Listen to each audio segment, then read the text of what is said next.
Hey, what's happening, everyone? I'm Kevin with Robertson's Power and Sports, and today I wanted to take a second to go ahead and share with you an accessory that I personally been running on my snowmobile since 2015, and that is a GPS with trail maps loaded into it. I ran a Garmin Montana 680T back in 2015 and ran that all the way up until this year, until I upgraded to a Garmin Montana 700i. And I will go ahead and tell you why I upgraded to this GPS a little bit later on here in the video. But that 680T worked flawless. Didn't matter the weather conditions, whether it was extreme cold or it was snowing, freezing rain, that thing never failed me. So great GPS. So a lot of customers will ask, you know, why do you run a GPS? Why should I run a GPS? I ride the same area all the time, and I know the trails in and around that area, so I don't really feel like I would need to have a GPS or how it would be useful for me. So the reason why I run a GPS is not necessarily just to navigate in and around where we're always riding, but the big thing is they'll leave breadcrumbs and also crossing bodies of water. Now, keep in mind that anytime you cross a body of water, that is at your own risk, and you do need to pay attention, you know, to where you're going. If you're unfamiliar with the area, just stay off the ice. That's the biggest, you know, piece of advice that I can give you, or go with somebody that has already been there. So the GPSs that we run, we go ahead and download the trail maps into them, and in those trail maps, when it comes to crossing a body of water, you're going to see a candy cane that goes across the body of water, and that there indicates the most commonly traveled path across that body of water. Again, that is at your own risk. I cannot stress that enough. So when we talk about crossing bodies of water, everybody says, well, it's not that big of a deal. But people don't think of all the different weather conditions that can happen while you're out riding. I'll take you back to 2015. A bunch of us, we were leaving Rockwood. We were heading up to the trains, which there's a couple abandoned locomotives that are out in the woods that they use for logging.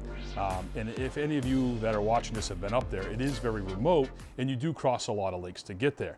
Now, when you get up on those lakes, because of how remote they are, there aren't a lot of landmarks and houses that you can look at to pinpoint, hey, this is where I need to get on the lake, this is where I need to get off the lake.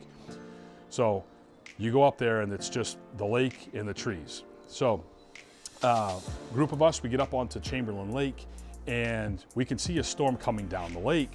But again, running GPS, running crumb trail, not a big deal. We go up to the trains, hang out there for a little bit. Snowflakes are huge. I mean, they're about this big.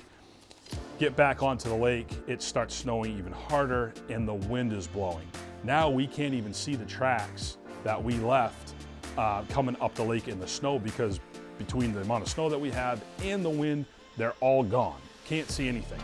And on this particular lake, it's very important to be able to get off the lake and not miss that exit point, because if you do, now you're heading down the other end of the lake, and it's very, you know, when you get onto a lake like that, when it's snowing and blowing that bad, you can't really see much in front of you. It's like driving in a snow globe, literally, and I'm sure many of you have experienced this. So we got onto the lake, and you know, I basically drove back through all the, you know, the snow globe, if you will, off of my GPS. I just stayed on my track heading back. Now, you shouldn't rely solely on a GPS to get you back, because there could be a failure with it, but just know that you can use this feature to get you out of a situation like I'm explaining to you. It's happened before where we're coming back at night and we just have a small section of a lake to cross from basically Kineo, if you're familiar with the Moosehead area, right over to Rockwood. And they stake that lake. There's reflectors on the stakes. They even put some beacons on the top of them. But when you get to the lake, the wind is blowing so hard and it's snowing so hard that you just cannot even see those beacons or those markers. I mean, that's no joke. You cannot see them. And it's very important at that lake crossing that when you're coming from Kineo going over to Rockwood, that you don't miss too far to the right, because you're going to end up in the Moose River. So again, not always necessarily needed for just navigating from point A to point B, but when you come back and those weather conditions change, you know that you've already created a crumb trail. You can follow that back and in most cases get you back there safely. Again, you don't want to rely on this 100%. We've all heard the stories, we've seen the news where, you know, people followed the GPS and they drove down the railroad tracks, or they drove into the lake because they followed their GPS. Again, these are not, you know, they're not foolproof. They don't have a set of eyes and they can't see like you can see. So just keep that in mind. So again, I've been running this for a while now. I absolutely love it. I also feel that you will learn the trails much quicker. Also your surrounding areas as far as road crossings, etc. When you're running this, because it's constantly in your face.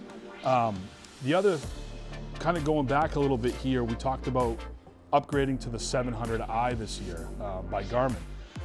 In the past years, I've ran like I talked about, my Montana 680T.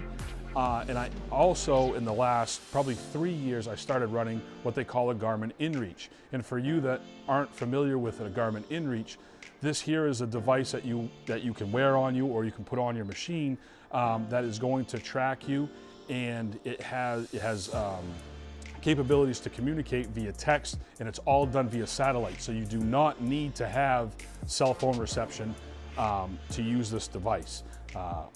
They have a couple different plans that you can purchase. Again, this is a monthly plan that's attached to that.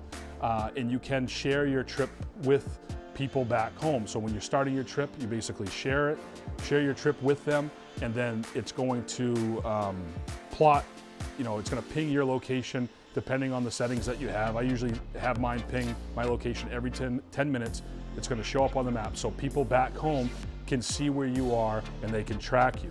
The other thing with that Inreach that I really like is that it does have an SOS button on it, that if for some reason yourself got into an accident and you needed search and rescue, or you needed immediate help, or you come across an incident, you know, on the trail, someone got in an accident.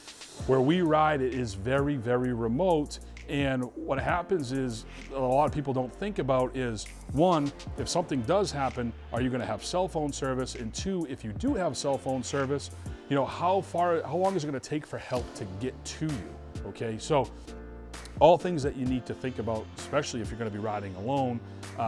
Maybe carry an Inreach with you. That way there you can alert search and rescue, hey, this is what's going on. Or you can communicate to someone back at camp or someone close by, hey, I'm having trouble. This is where I'm at, to be able to come and assist you. So this Montana 700i that I'm running right here, this has the Inreach feature built right into it. So now instead of carrying two devices, I'm only carrying one, and this mounts right to my snowmobile. Now, some people will say that they feel that you should wear your Inreach instead of having it on the machine. And I guess, you know, depending on the situation, some people will say, well, if you were to crash and you fall off your sled and you can't get to the sled to press the button, that's one scenario. And people will argue that back, saying, what if you crash, you come off the sled, and you know, you hit a tree and you smash the Inreach that's on you? Again, which way is right, wrong, I don't know. It's all situational, but definitely something to think about when you're talking about adding accessories to your snowmobile. You know, you can map trips out right from your computer. We use a program called Garmin Basecamp, where you can go ahead and, like I said, and map your trip right out, measure things out, figure out how far it is from point A to point B. There's a lot of good things, especially when you're trying to plan a trip, that you can use, and then upload your trips right from the computer into your Garmin, and these will give you turn-by-turn directions to wherever you're going. So again, a very important accessory. I've been running it since 2015. Definitely something that you want to think about. If you have any questions at all, please stop by the store, give me a call at 207-324-5502. Be more than happy to talk about GPSs with you.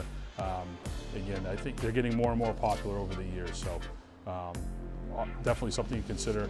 Got all kinds of different mounting options, whether you want to do a handlebar mount or on a Skidoo, you could do a glove box extension with the GPS mounted right in there. That's the setup that I run. So again, any questions at all, give me a call or stop by the store. Please don't forget to like and subscribe to our channel. We really appreciate that. Hit that little alert button so you get alerted when future videos are coming out. And as always, thanks for watching.